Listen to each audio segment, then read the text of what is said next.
Hey, what's up? I'm Rafael aka Rafi D is me, and I'm not your average gringo.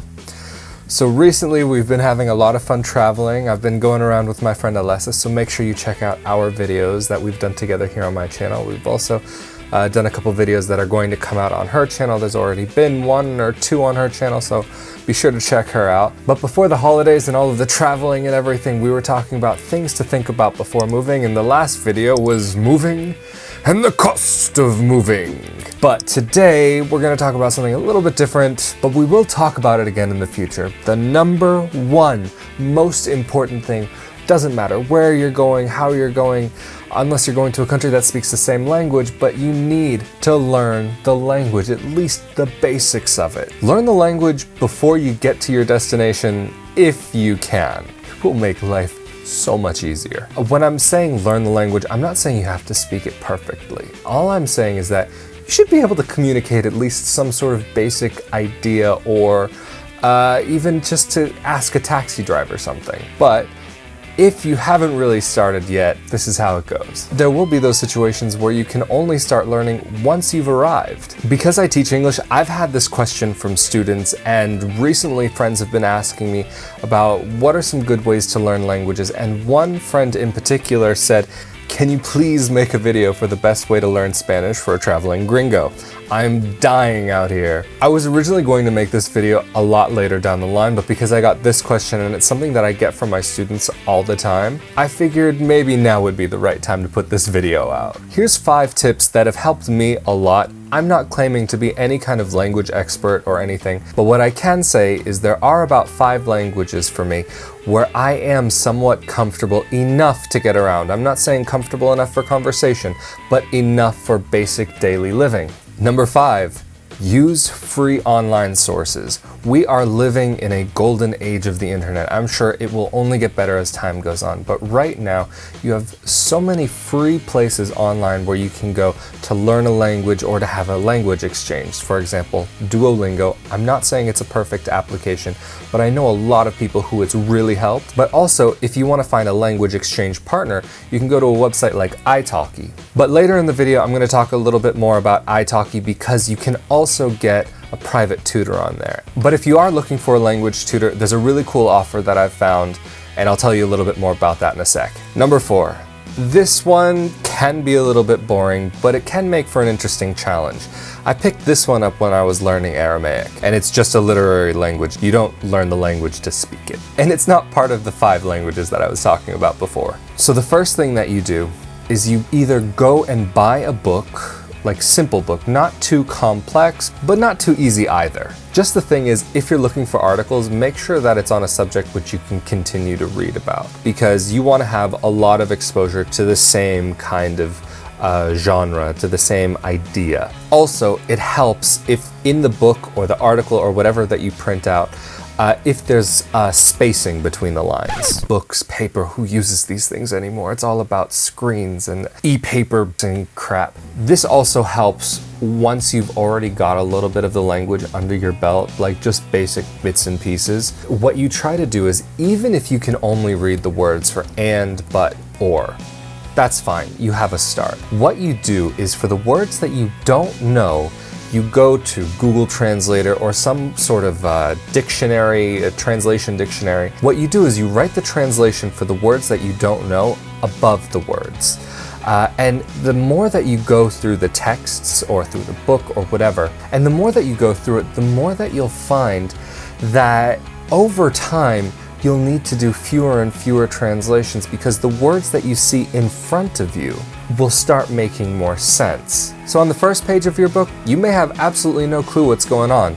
By the last page of the book, even if you don't have the full picture, you've got a much better idea than you did on page 1. Number 3. This one is a no-brainer, and it is as simple as it sounds. Get yourself a tutor. I know not everybody wants to pay for a tutor. However, it will make a huge difference in being able to learn the language. Just make sure that you get a tutor that works with your learning style, because not all matches between tutors and students work. This just happens sometimes. I know I've had tutors that don't work for the way that I like to learn. But one of the problems is that if you haven't left for your destination yet, you might not be able to learn the language of where you're trying to go, because maybe there's not so many people that speak that language where you currently live. And that's where ITALKI comes in.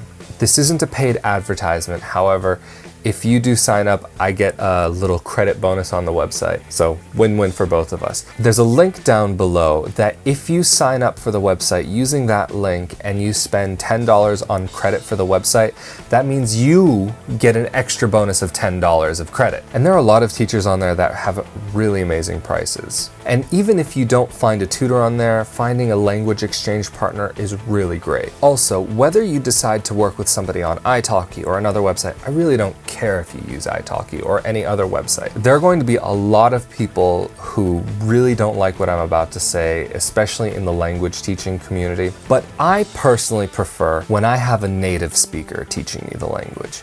There are plenty of teachers who have whatever language as their second language. And don't get me wrong, some of them speak it just like a native and some of them are absolutely perfect. However, sadly, not all. Also, just a little extra thing, if you are trying to improve your spoken English, I am a conversational teacher, so if you want, feel free to get in touch with me over social media and we can do a Skype session or something sometime. Number 2, don't stress yourself out. It's not worth it, because if you're breaking your head over trying to learn a language, it won't go in. If you're spending 10 hours a day trying to learn a language, you might get the same out of that as if you were to only put in 30 minutes. Everybody learns in a different way, but everybody has one thing in common, that if you go too far and you push too hard, it won't go into your head anymore. It's really about the quality of the time, not the quantity of time. Number 1, embarrass yourself. Okay. Don't embarrass yourself. Don't go out of your way to make yourself into a fool. However, don't be afraid to make mistakes. The number 1 most important thing when learning any language is that you push yourself to speak it so that you can become accustomed to speaking it. Even if you make mistakes, get comfortable with the words that you know, even if you only know basic phrases. Once you learn one phrase, you can start building up with another phrase and building up slowly and slowly. It's just picking up a little bit at a time and integrating it into what you know. And there will be a lot of trial and error. And there will be plenty of times where after the fact, you'll realize that you've been making a mistake, and maybe even a really big mistake. An embarrassing but personal example. When I was living in Jerusalem, I was out one day with a couple friends of mine. We went to go get some pizza, and then we also got a large soda for us to share. And we got to the table, but we didn't have any cups. For those of you who speak Hebrew, you might already realize what I'm getting to. In Hebrew, there are basically 2 ways that you can pluralize something. But in Hebrew, if you pluralize the word for cup the wrong way, to put it nicely, it's a derogatory term for a sexual organ.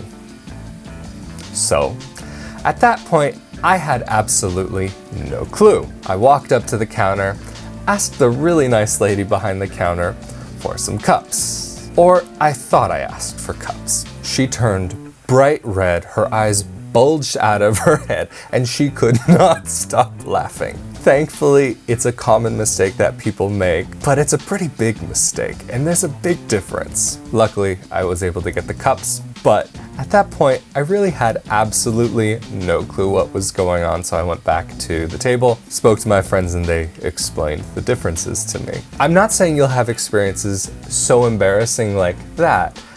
However, there will be trial and error, and all it is it just takes time. And you know what, while we're here, if you've already made it this far, I've got one extra bonus tip for you. Even as a teacher, I try to drill this into my students that they need to review at home, the ABCs and 1, 2, 3s, because no matter what you go, those are the building blocks of everything. It may seem overly simple and you may feel silly just sitting there, A, B, C, D, E, doesn't matter. Even if the letters, the characters for the letters, they use the same alphabet in the country that you're from and the country that you're going to.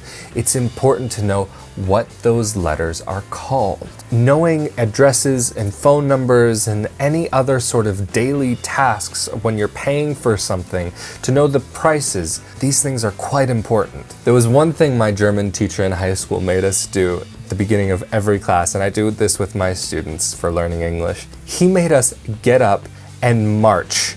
A, B, C, D, E, F, G, H, I, J. Like, it was so stupid and we all felt so silly, especially as teenagers, when you're the most self-conscious you will ever be.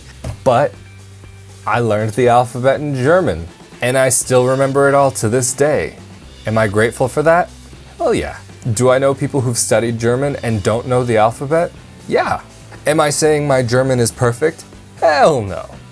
But I can explain basic things and get basic tasks done just because I know the numbers and the letters. And the more of the basics that you have in any language, the more that you'll be able to build up on your own. The more of a foundation that you have, the more that you can build on top of that. And that's what you're trying to do, is you're really just trying to give yourself a foundation. That is super important when learning any language. Take the time to learn, even if it's only 5 minutes a day. Having the language will allow you to socialize with people and learn about a new culture in a different way than you would ever be able to learn from a blog post or a book. It's not the same thing. And really, if you're going to a place to live there and fully experience it, you can only do that if you have the language. But anyway, that's it for this time. As always, this is an open conversation. So if you have any tips, feel free to leave them in the comment section below on YouTube. Or if you have any questions, feel free to get in touch with me on social media. All of my links are below. Be sure to check out my friend Alessa's channel where we've done some videos, and be sure to check out our videos we've done on this channel. We've had a lot of fun and we want to share that with you guys. And we're planning to have some more little trips here and there, so be sure to subscribe for more of that. Be sure to give this video a like and click the notification bell below so that you can get notified when new videos come out. And also, if you know anybody who's learning a language, feel free to share this video. I'd greatly appreciate that. And as always, I'm Rafael Di Furia, aka Rafi D is me, and I'm not your average gringo. And I'll see you all next time. Later. I just wanted to say a quick thanks for watching and subscribing. I hope you liked this video, and to check out more content, you can check out these videos right over here. Rafi, yeah? You know what we're going to do very, very soon? What? Look behind. Oh God, no. Yes. What are you thinking what you're going to do in the mountain?